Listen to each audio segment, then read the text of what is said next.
Bonjour et bienvenue sur DigiSchool. Je suis Florine Charton, votre professeure de sciences économiques et sociales. Aujourd'hui, nous allons étudier le contrôle social et la déviance, et plus particulièrement, comment le contrôle social s'exerce-t-il aujourd'hui.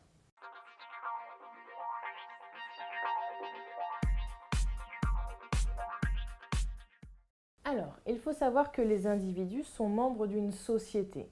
Qu'est-ce que ça signifie? Ça signifie que lorsqu'on est membre d'une société, on partage des valeurs, mais également des normes en commun.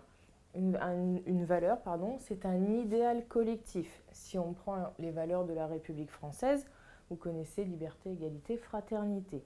Ça ne veut pas dire que dans notre société, tous les individus sont libres, mais en tout cas, c'est ce qu'on souhaiterait, c'est-à-dire que la République française a ça comme idéal. Et pour atteindre ces objectifs, on a mis en place un certain nombre de règles. Un synonyme un peu plus sociologique du mot règle, c'est le mot norme. Donc pour atteindre l'objectif, la valeur, on met en place des règles, donc des normes.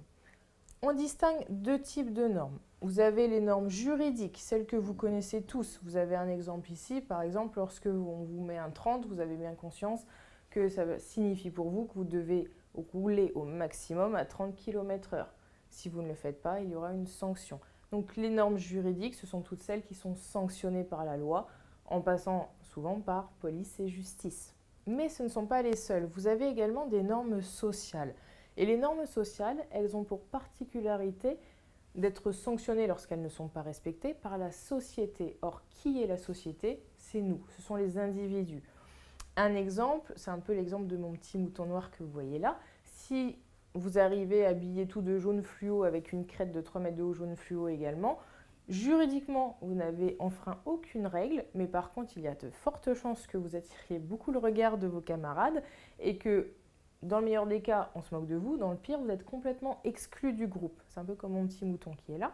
Et donc, du coup, les normes sociales, en fait, ce sont les normes imposées, on va dire, par la majorité des individus. C'est la norme qui correspond à la majorité de la société.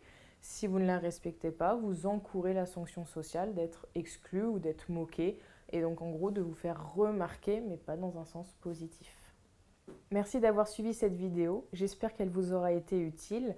N'hésitez pas à vous abonner à la chaîne et si vous avez des questions, laissez-les en commentaire. À bientôt sur DigiSchool.